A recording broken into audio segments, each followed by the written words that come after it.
तो चलिए आज एक बहुत ही ज़रूरी खबर को समझते हैं जिसका सीधा असर हमारे निवेश पर पड़ सकता है। अमेरिका ने ईरान पर नए टैरिफ्स लगाए हैं और हमने ये एनालाइज किया है कि इसका भारतीय शेयर बाजार पर क्या और कैसा असर पड़ सकता है। तो सबसे पहले बात करते हैं कि आखिर हुआ क्या है। देखिए, अमेरिका ने ईरान पर एक नया टैरिफ लगा दिया है और इसका असर सिर्फ उन दो देशों पर नहीं बल्कि पूरी दुनिया के व्यापार पर पड़ने वाला है। अब ये जो पॉलिसी में बदलाव आया है ना, यही वो असल मुद्दा है जिसे हमें समझना है, क्योंकि ये सीधे सीधे इंटरनेशनल ट्रेड के पूरे खेल को बदल सकता है। और ये टैरिफ कोई छोटा मोटा नहीं है, पूरे 25% का। आप समझ सकते हैं कि इतना बड़ा आंकड़ा व्यापार पर कितना गहरा असर डाल सकता है। अब आता है सबसे दिलचस्प सवाल कि इसका हम पर मतलब भारत पर क्या असर पड़ेगा। चलिए अब इन डॉट्स को कनेक्ट करते हैं। जब हमने इस पर नज़र डाली तो हमें 3 खास सेक्टर दिखे जिन पर सबसे ज़्यादा असर पड़ने की आशंका है। क्यों? क्योंकि भारत इन चीज़ों का एक बड़ा एक्सपोर्टर है ईरान के लिए। तो ठीक है, सेक्टर तो समझ आ गए, पर कौन सी कंपनियां और कौन से स्टॉक्स हैं जो अब हमारी रडार पर होने चाहिए? देखिए, हमारे एनालिसिस में जो नाम सबसे पहले और सबसे तेजी से उभर कर आए वो थे एलटी फूड्स और केआरबीएल।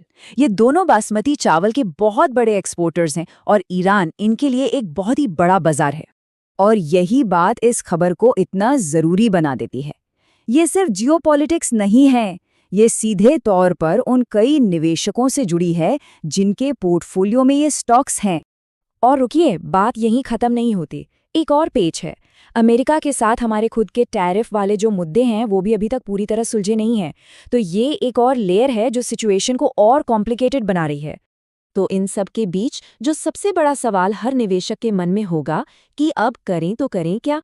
मतलब इस पूरी सिचुएशन को देखते हुए अगर किसी के पास ये स्टॉक्स हैं तो उनके लिए सबसे सही रास्ता क्या होना चाहिए? देखिए, हमने इस पर काफ़ी सोचा और सारे फैक्टर्स को एनालाइज किया और हम इस नतीजे पर पहुंचे हैं कि अभी एक बहुत ही डिसिप्लिन्ड अप्रोच की ज़रूरत है। तो हमारी सलाह है वेट एंड वॉच की स्ट्रैटेजी। मतलब 3 सिंपल स्टेप्स। पहला, घबराकर कुछ भी बेचना नहीं है, जो पोजीशंस हैं उन्हें होल्ड कीजिए। दूसरा, अभी कुछ नया खरीदने से बचें।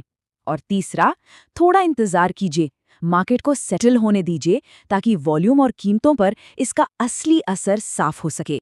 तो बॉटम लाइन क्या है? बॉटम लाइन ये है कि असली कहानी तो आने वाले कुछ हफ्तों में पता चलेगी, जब हम कीमतों और वॉल्यूम के ट्रेंड्स को देखेंगे। तो बस मार्केट पर अपनी नज़रें बनाए रखिए।